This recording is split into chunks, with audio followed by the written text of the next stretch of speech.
Hey everybody.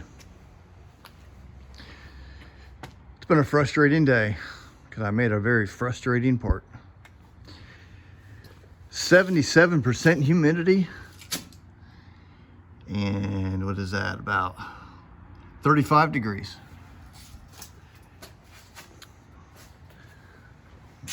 There she is right there.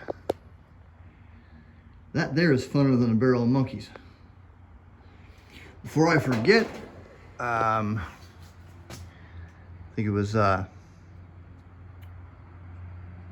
Sunday, I got a really big donation.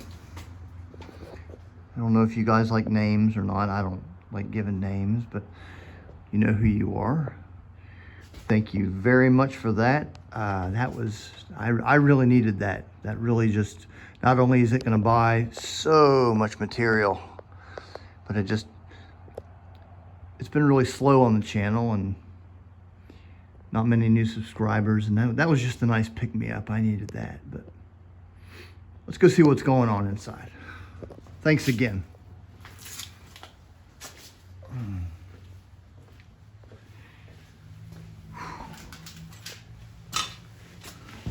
Oh boy.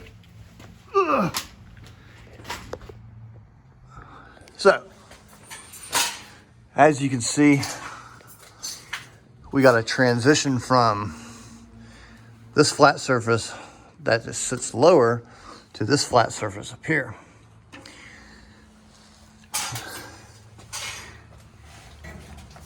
I don't even know how to, whew.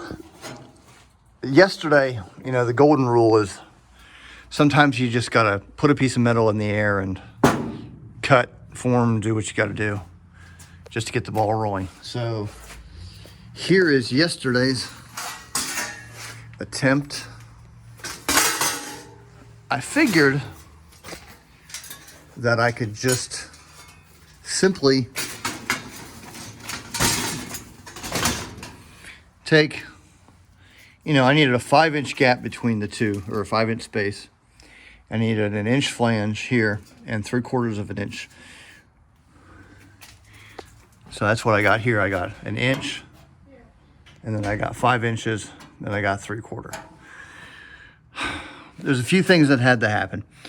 Number one, I have to have room for the snaps, or not the snaps, but the mounting for this stuff back here. And then I take my ruler and set that on that, set that beam or that frame on 8.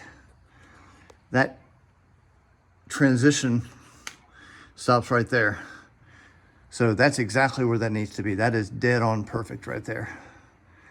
And then in the middle here, there's going to be a, I don't know, I guess it'd be recessed up into the ceiling where there's going to be a C13 thermometer. So I need to find, I think, at least 2 C13s. Right there's one, and another one goes up there.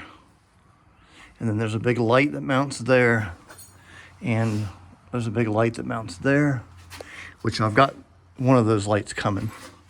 Got a really, really good deal on one. They look just like these here. When I initially built this thing, I thought that this surface continued out here, which would allow area for the screws for this to go up into.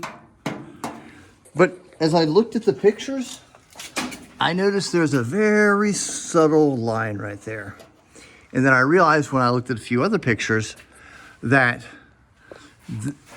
this doesn't continue to here. It ends right there. Therefore, you can unscrew this entire panel. It'll drop down, and this will stay here. I thought in order to remove this, you'd have to remove this, and it would just snowball, and you'd have to remove everything here to get that to remove. But that's not the case. The first thing I had to do was modify all this and put a big L up there with the provisions for the holes for these guys. So this guy comes down and he stays up in here. That was the first fun thing to do. And then I had to I had to have this flange up here, which has to go from the Astrodome mount, which sits a little bit lower than the actual canopy frame, as you can see. So that's why that's there, and that's there is to show the transition from this level to that level, or height, or whatever you call it. And then it was just a matter of sitting down in my chair and comparing the images of the pictures from the real aircraft, because it, as you can see, it goes just like that, and it widens. So it's like 4.5 down there, and then it transitions a little bit, widens out a little bit because of the differences in height here. And when you look at it, I guess it looks perfect. It's really weird. It's a weird shape that I was just up here dying to get done. Not to mention I'm welding over my head. Once I get this thing up here and formed with these tacks, I can take it down, and I'm gonna do full seams all the way across, sand that down, and it's gonna be absolutely brilliant.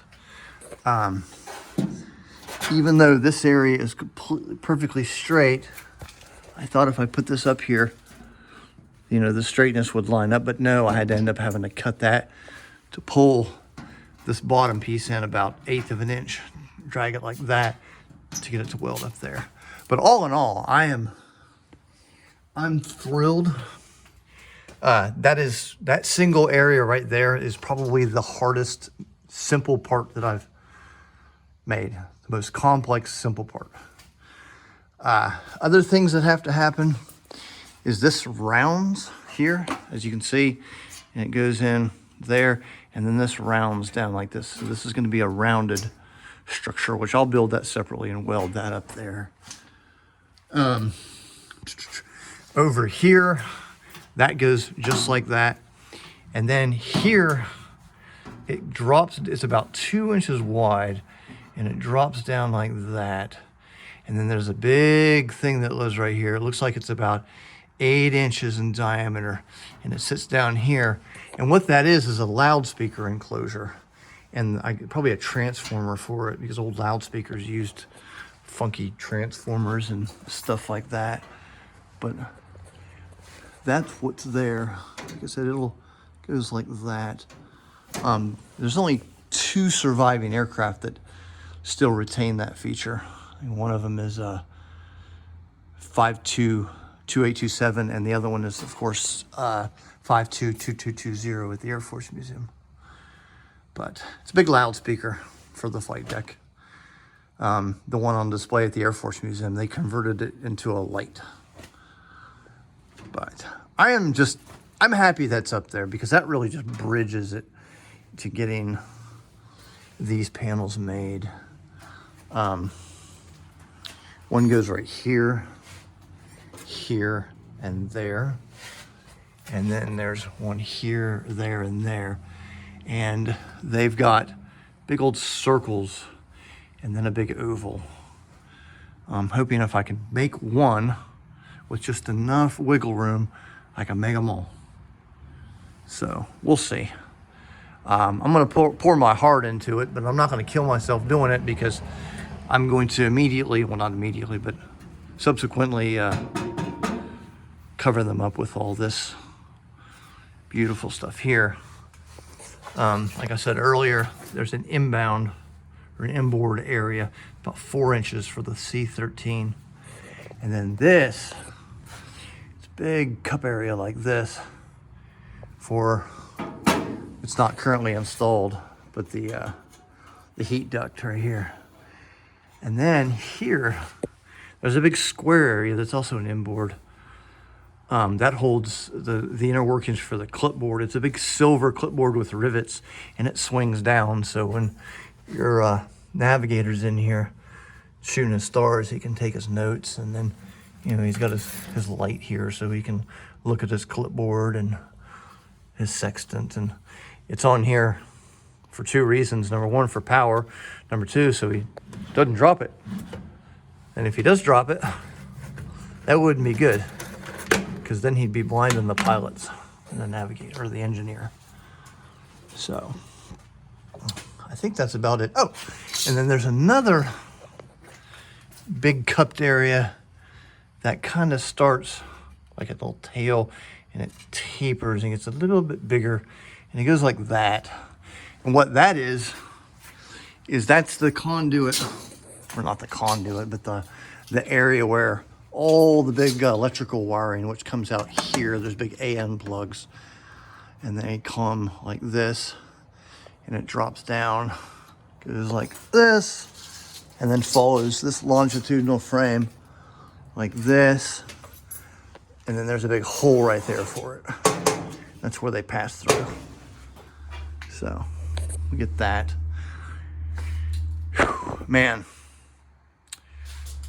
Well, I'll see y'all next time.